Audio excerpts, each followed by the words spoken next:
again, we had over 200 years of slavery. We had Jim Crow for almost a century. We had legalized discrimination, segregation, and now we have segregation and discrimination that is not legal but still exists and is a barrier to progress. We have disparities around housing. We have disparities around education. We have disparities around income.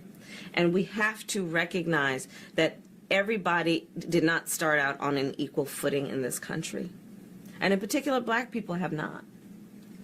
And so we have got to recognize that and do something about that and give folks a lift up.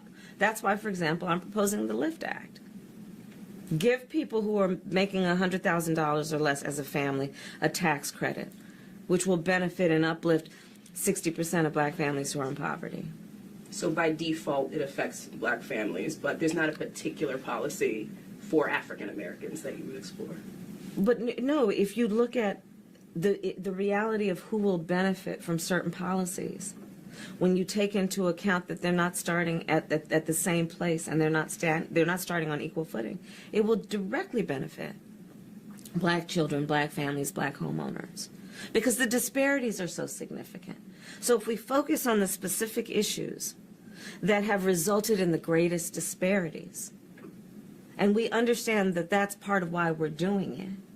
Listen, the reality also is this: any policy that will benefit black people will benefit all of society. Let's be clear about that. Let's really be clear about that. So I'm not going to sit here and say I'm going to do something that's only going to benefit black people. So I'm not going to sit here and say I'm going to do something that's only going to benefit black people.